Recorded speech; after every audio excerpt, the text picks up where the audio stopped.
They say the streets of New York are paved with gold, but for a young boy named Elias, those streets were paved with the salt of his father's sweat and the bitter tears of broken dreams. Picture this, a 10-year-old boy, standing in the pouring rain, watching his father, a humble janitor, being publicly humiliated by a wealthy executive for a mistake he didn't even commit. That moment, that cruel and unjust display, left a permanent scar on Elias's soul. But what truly defined him wasn't the pain, it was what happened next. His father, instead of fighting back, simply offered a calm, knowing smile. In that silence, Elias learned the greatest lesson of his life. Silence isn't weakness, it's preparation. That heartbreaking memory didn't break him. It ignited a fire inside him, a fire that would one day light up the entire Manhattan skyline. Elias's life became a relentless struggle. While other kids were outside playing with toys, he was balancing 2 part-time jobs, studying under the dim, flickering streetlights of Brooklyn.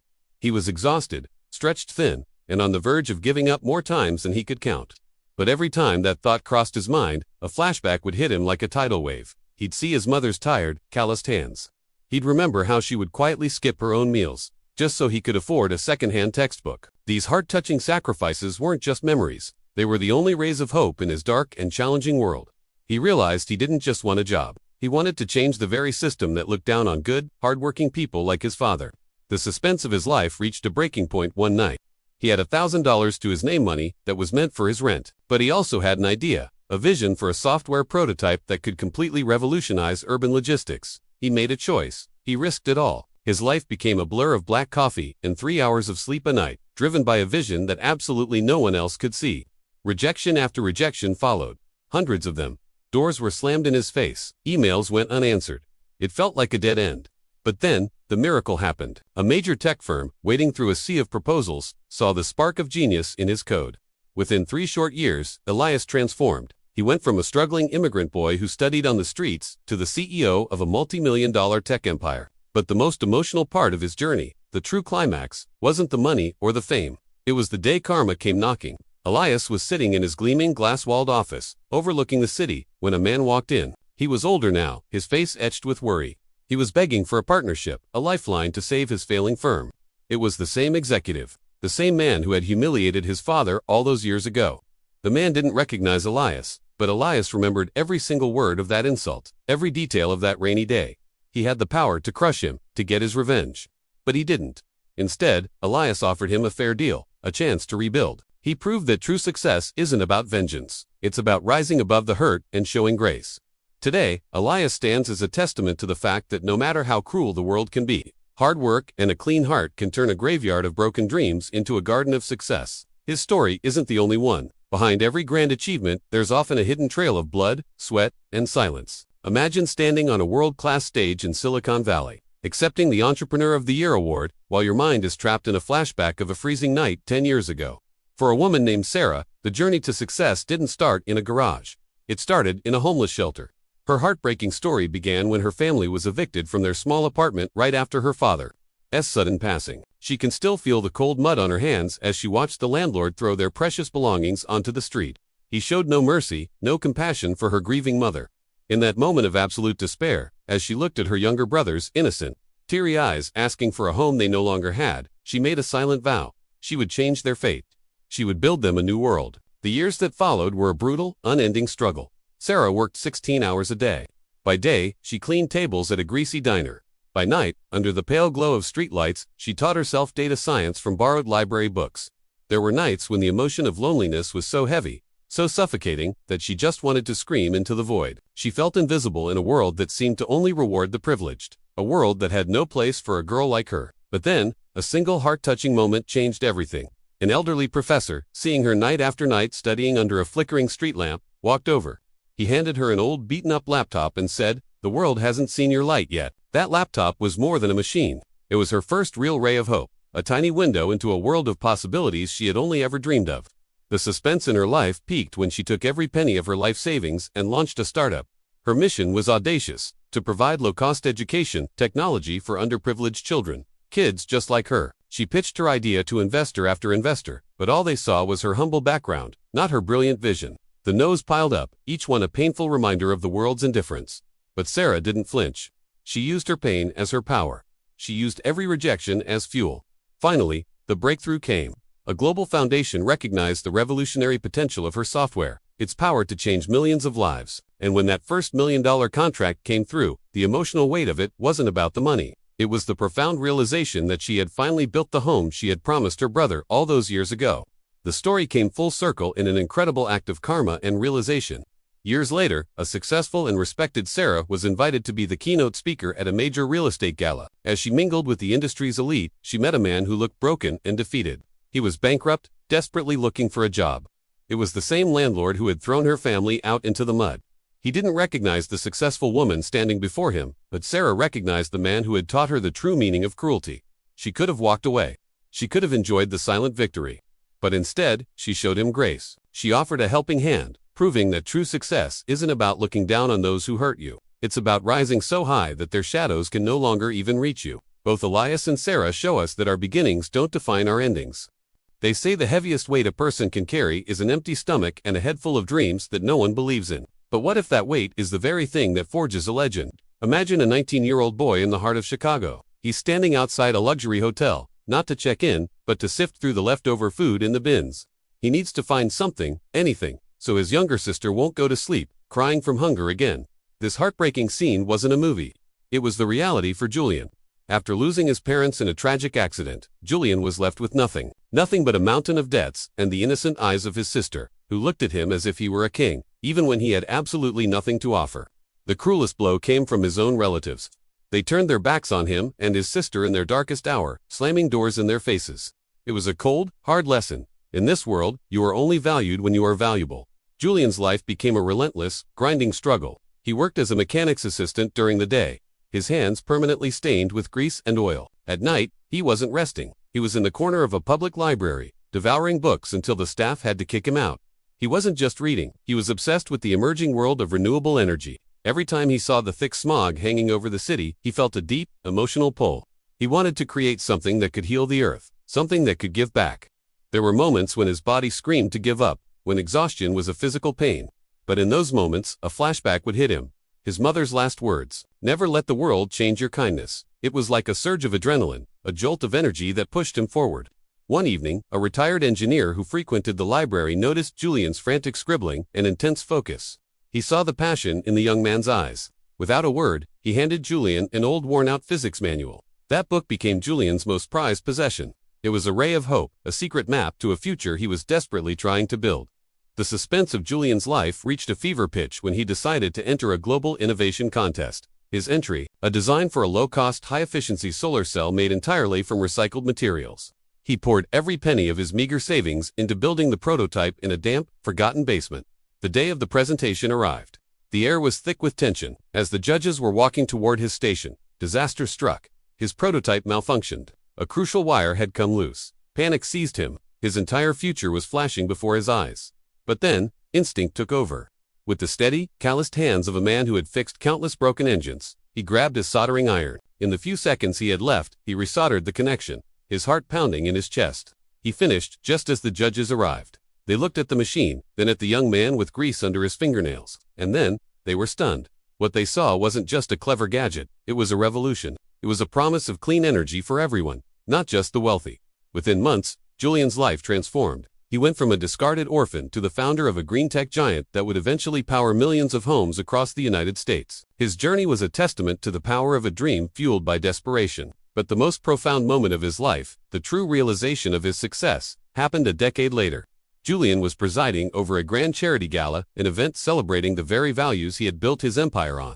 Suddenly, there was a commotion at the entrance. An old man, frail and desperate, was trying to bypass security to ask for a donation. Julian looked closer, his breath caught in his throat. It was his uncle, the same man who had slammed the door in his face all those years ago. The karma in that moment was silent, but it was deafeningly heavy. His uncle didn't recognize the polished billionaire as the starving boy he had once shunned. Julian didn't humiliate him. He didn't seek revenge. Instead, remembering his mother's words, he quietly instructed his assistant to set up a trust fund to cover all of the man's medical bills, anonymously. He proved that the ultimate, most heart-touching success isn't about how many people you defeat on your way up. It's about how many people you can find it in your heart to forgive once you reach standing at the top. They say the greatest structures in the world aren't built of steel and glass, but of scars and silence. This next story proves it. Imagine a young man named Marcus, standing on the edge of the Golden Gate Bridge. He's not there to admire the view. Yes, they're wondering if the freezing water below could possibly be kinder than the world he is living in. His heartbreaking journey began in a small, cramped apartment in Oakland. He grew up watching his mother, a gifted seamstress, work until her fingers literally bled. She poured her soul into her craft, only to be cheated out of her wages, time and time again, by a ruthless high-end fashion boutique owner. That cruel, casual injustice burned itself into Marcus's memory. It was a wound that never healed. He still remembered the innocence in his younger sister's eyes as she once broke a single piece of bread in half to share with him, pretending it was a magnificent feast. On that day, watching her, Marcus made a silent vow. He would not just survive, he would conquer. The years that followed were a blur of relentless struggle. Marcus worked as a construction laborer by day, his body aching as he carried heavy bags of cement under the scorching California sun. By night, he wasn't sleeping. He was huddled in a booth at a 24-hour diner, using the free light to study architectural design. He was a ghost in a city of millions, a man with no safety net, no connections, only a burning vision in his mind. Every time he felt the weight of the world crushing his spirit, a flashback would flicker in his mind, his mother's tired, hopeful face, and with it came an uncontrollable emotion, a raw determination that refused to be extinguished. His ray of hope didn't come from a mentor or a lucky break. It came from a dumpster. He found a discarded, half-burnt architecture textbook. To anyone else, it was trash. To Marcus, it was the key to a kingdom. He taught himself complex structural engineering from those charred pages, sketching his grand designs on the back of old crumpled receipts. The suspense of his life reached its breaking point when he stumbled upon a flyer for a blind competition. The city was looking for a design for the new sustainability tower in San Francisco. A blind competition meant the judges wouldn't know his name, his background, or his lack of a degree. It was his one shot. He had no prestige, no fancy credentials, only his raw, untamed talent, forged in the fires of his past. He scraped together his last $50 and paid the entry fee, knowing that if he lost, he would be on the streets. For weeks, he lived on nothing but water and sheer willpower, pouring every ounce of his being into his design. The heart-touching moment of truth arrived in a large, sterile auditorium. The judges began to announce the winner. They spoke of a design that was revolutionary, a building that seemed to breathe. They didn't see a poor laborer from Oakland. They saw a genius who understood how to make a building live in harmony with the earth. And then, they announced the winning entry number. It was his. Marcus had won. His design wasn't just a building. It was a poem written in steel and glass. A silent tribute to every person who had ever been overlooked, underestimated, and counted out. Years later, the full realization of his journey hit him with the force of a tidal wave. Marcus was now the head of the most prestigious architectural firm in the USA. His name was synonymous with innovation. One afternoon, a woman came to his office. She was desperate. Her business was failing, and she was begging for a contract to design her new boutique. As she spoke, Marcus recognized her. It was the same woman who had cheated his mother all those decades ago. She was older now, broken by the world, and she didn't recognize the boy from the slums in the polished, powerful man sitting before her. The karma was undeniable. He could have ruined her. He could have enjoyed a moment of cold revenge. But he didn't. Instead, Marcus gave her a small contract, just enough for her to survive. And then, he told her exactly who he was. He wanted her to know.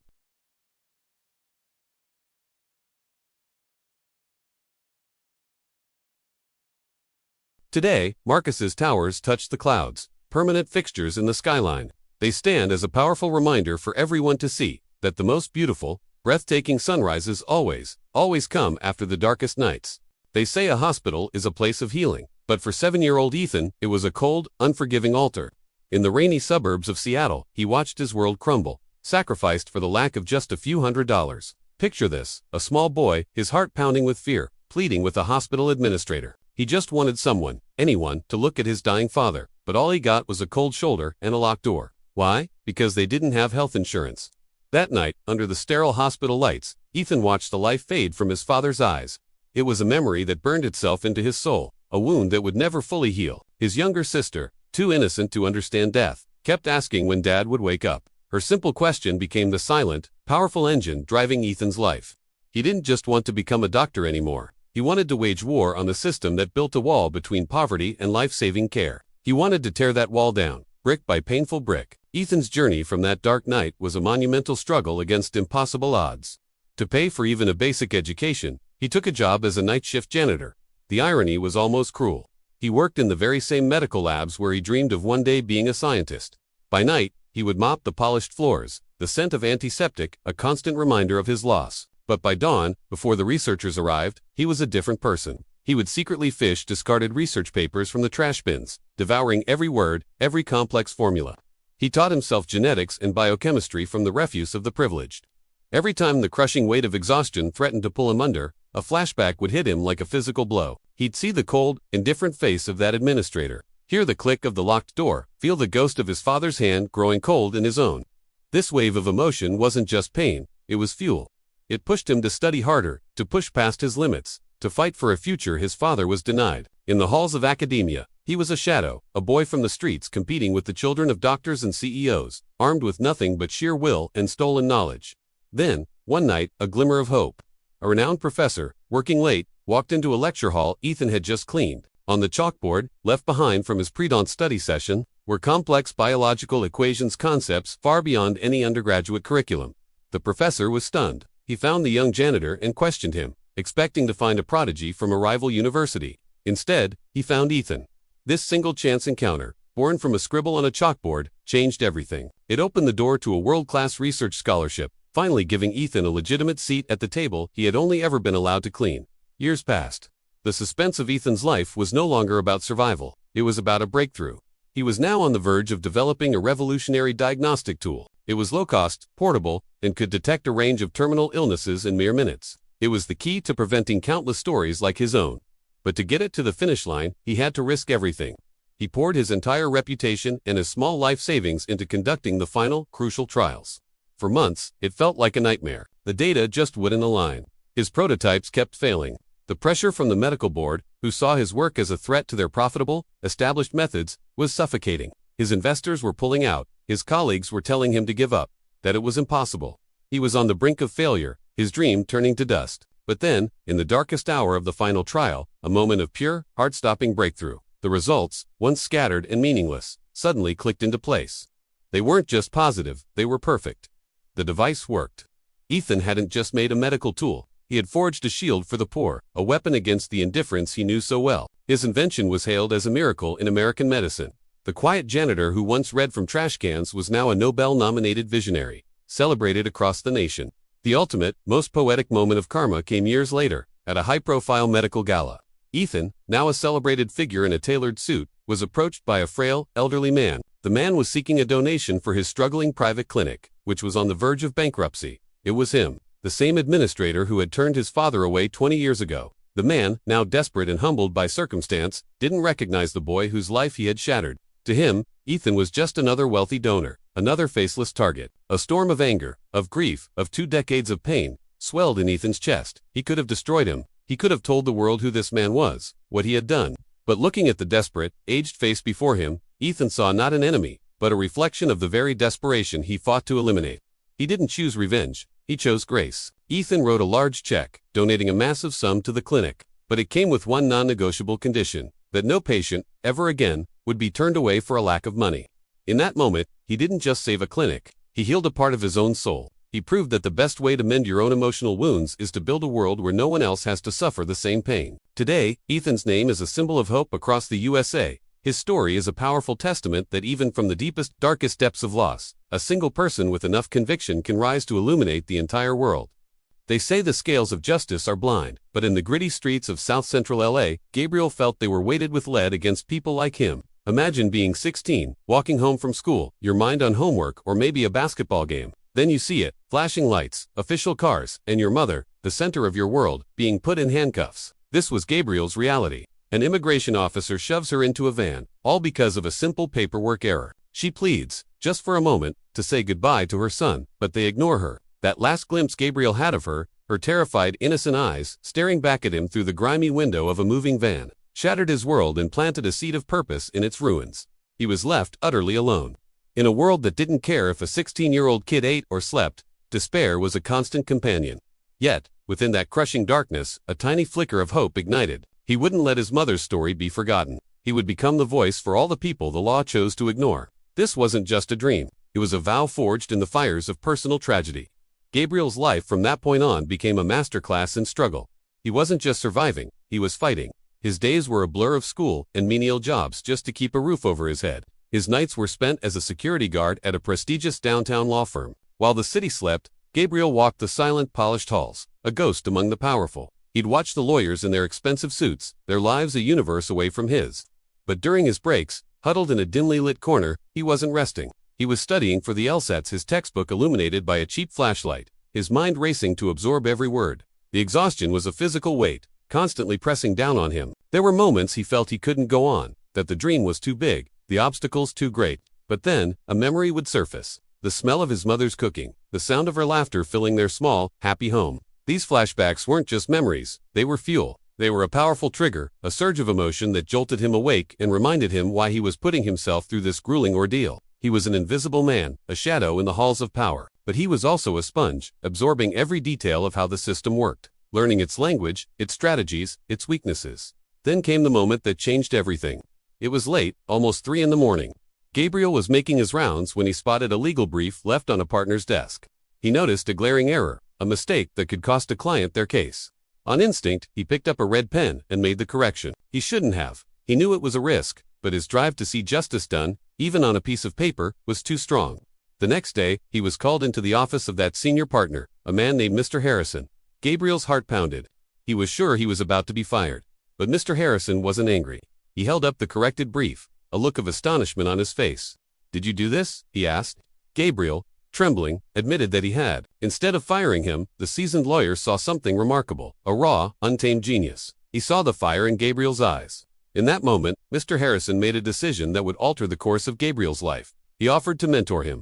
It was a lifeline, a validation of all his silent, thankless work. He wasn't invisible anymore. Someone finally saw him. Years flew by. Gabriel, under Mr. Harrison's guidance, graduated from law school at the top of his class. He didn't join a corporate firm to chase money. He went right back to the community he came from. He became a defender of the defenseless, a champion for the voiceless.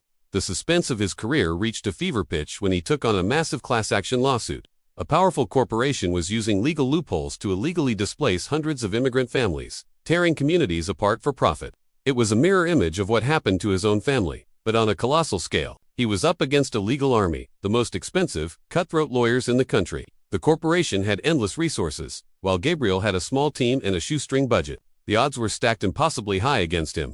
He knew there was no room for error. One misstep, one mistake, and hundreds of families would lose their homes, their lives uprooted just like his mother's had been. The pressure was immense. The final day of the hearing arrived. The courtroom was packed, the air thick with suffocating tension. The opposing counsel had presented a cold, clinical case built on technicalities and legal jargon. Now, it was Gabriel's turn. He stood before the judge, but he didn't just recite facts and figures. He spoke from the heart. He channeled the pain of that 16-year-old boy, the fear in his mother's eyes, the righteous anger that had fueled him for so long. He painted a vivid picture of the human cost, of families being destroyed. His closing argument wasn't just a legal masterpiece, it was a powerful, emotional plea for humanity. The judge, a stern, experienced woman who had seen it all, was visibly moved. You could see the shift in the room. Gabriel's sheer honesty, his raw passion, and the brilliance of his legal strategy had cut through all the corporate noise. The verdict came swiftly. The judge ruled in his favor. A wave of gasps and then cheers erupted from the families in the courtroom. Gabriel had won, but he hadn't just won a case. He had secured a future for an entire community. He had kept his promise. The story could have ended there, a triumphant victory. But karma had one final, incredible chapter to write. Years later, Gabriel's reputation for integrity and brilliance led to an astonishing appointment. He was to become a federal judge. On his very first day on the bench, sitting in his new chambers, he was reviewing the day's case files. And then he saw it, a name that sent a jolt through his entire body. It was the lawyer who, all those years ago, had refused to help his mother, the man who had mocked their poverty and dismissed their pleas with a smug wave of his hand. Now, this same man was standing in his courtroom, a defendant in a fraud case, his own career and freedom on the line. He looked desperate, a shadow of the arrogant man, Gabriel remembered. Here it was, the ultimate moment of retribution. Gabriel had the power to crush him, to deliver the same cold, dismissive justice that had been dealt to his family. The courtroom held its breath, waiting. But Gabriel didn't seek revenge. He looked at the man, not with hatred, but with the clear, steady gaze of a judge. He presided over the case with unwavering fairness, listened to the evidence, and delivered a firm, just sentence based purely on the law. In that moment, he proved that true justice isn't about payback. It's about rising above the pain, about upholding the very principles that were once denied to you. It's about integrity. Today, Judge Gabriel Hernandez is one of the most respected legal minds in the United States. Just when the world thought federal Judge Gabriel had reached the absolute peak of success, the final, shocking layer of his life's mystery began to unravel, and it left everyone stunned. It all started on a rainy evening. Gabriel was moving his mother's old, weathered trunk into his new mansion when he felt a slight shift in its weight. His curiosity piqued. He tapped around the base and found a hidden compartment. Inside, covered in a thick layer of dust, was a leather-bound diary and a stack of encrypted legal documents, all dating back 30 years. As he began to read, his heart pounded in his chest, each beat echoing the storm outside. The truth that emerged was devastating. His mother wasn't just a simple immigrant who got caught in a paperwork error. No, she was a brilliant civil rights lawyer in her home country. She had fled to the United States because she possessed irrefutable proof of a massive global corruption ring. A ring involving the very same corporation Gabriel himself had successfully sued just a few years ago. A cold shiver ran down his spine as the pieces clicked into place. The cruelty of the officers who had dragged her away all those years ago. It wasn't random, it wasn't a mistake. It was a coordinated hit, a deliberate act to silence her forever. Suddenly, Gabriel's entire life flashed before his eyes. His struggle, the immense pain of his childhood, his relentless climb to the top. It wasn't a series of unfortunate coincidences. It was a silent, long-term plan his mother had meticulously set in motion. He realized she had been preparing him from the very beginning. She had intentionally left clues, hidden in plain sight within his favorite childhood books, knowing that his boyish innocence would one day mature into the sharp intellect needed to finish the fight she had started. A memory, long suppressed, surged to the surface. He saw his mother's face as they took her away. Her last words to him weren't "save me." They were read between the lines. Gabriel, in that moment, everything became crystal clear. He finally understood. He wasn't just a judge. He was the final, crucial piece in a 30-year-long game of chess, a game his mother had been playing from beyond the grave.